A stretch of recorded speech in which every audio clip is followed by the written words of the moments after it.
ప్రభుత్వం పనిచేస్తున్నది. 10 ఏళ్లలో ఇక్కడికి వచ్చిన పిల్లలందరూ నేను అడుగుతున్నా, ఎప్పుడైనా గత ముఖ్యమంత్రిని మీరు చూసిండ్రా? ఎప్పుడైనా కలిసిండ్రా? మీ మంత్రి అన్న మీ దగ్గరకు వచ్చిండా? ఎన్నడన్నా మిమ్మల్ని హైదరాబాద్ తెచ్చిండ్రా? ఎల్బీ స్టేడియంకి వచ్చిండ్రా? మీ మంత్రులను కలిసిండ్రా? మీ అధికారులను కలిసిండ్రా? ఎన్నడన్నా మీరు ఏం తింటున్నారు, ఎట్లున్నారని అడిగినరా? ఆనాటి ముఖ్యమంత్రి గారు మనోడు పెంచుకున్న కుక్క పిల్ల చచ్చిపోతే డాక్టర్లను జైలు వేసిండ్రు.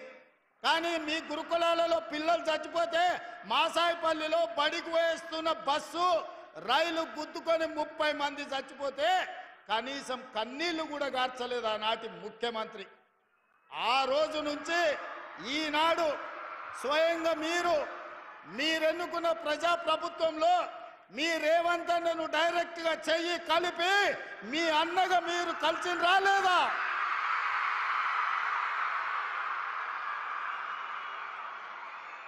మీ మధ్యలోకి ఇట్లా నడుచుకుంటూ వచ్చి మీ రేవంత్ అన్న మీతో చెయ్యి కలిపిండా లేదా? ఎందుకు ఈ అవకాశం వచ్చిందంటే మీ తల్లిదండ్రులను మీరు ప్రజాప్రభుత్వం ఏర్పాటు చేయాలని ఒత్తిడి తెచ్చి ఈరోజు ఈ ప్రభుత్వాన్ని ఏర్పాటు చేసిండ్రు. కాబట్టి వీళ్ళందరూ మేమందరం మీ దగ్గరకు వచ్చినాం. మీరు హైదరాబాదు నగరానికి వచ్చిండ్రు.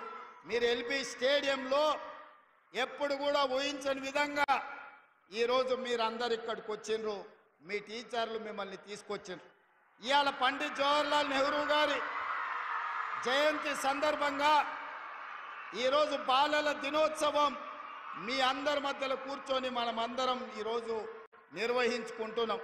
దీనికి కారణం తెలంగాణలో వచ్చిన మార్పు, ప్రభుత్వంలో వచ్చిన మార్పు. ప్రభుత్వం అంటే ప్రజలకు అందుబాటులో ఉండాలి. ముఖ్యమంత్రి అంటే ప్రజలతో మాట్లాడాలి.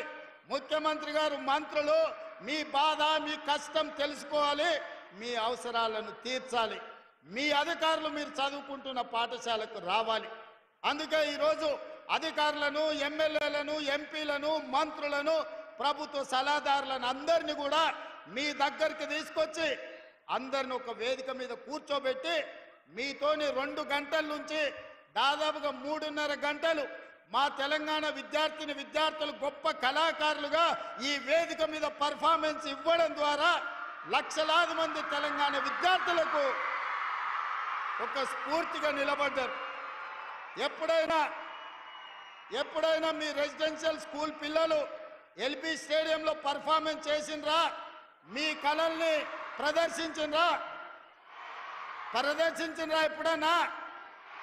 కానీ మీ రేవంత్ అన్న మీకోసం ఇంత గొప్పగా ఏర్పాటు చేసి మీలో ఉన్న కళాకారులను వెలికి తీసి తెలంగాణకు ఆదర్శంగా తీర్చిదిద్దాలి అని మీకు ఇవాళ అవకాశం ఇచ్చిన మాట వాస్తవం కాదా?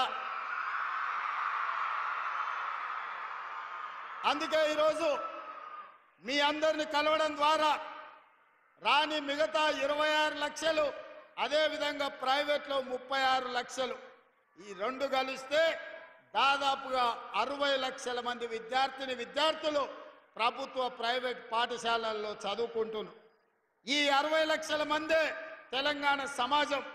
ఈ 60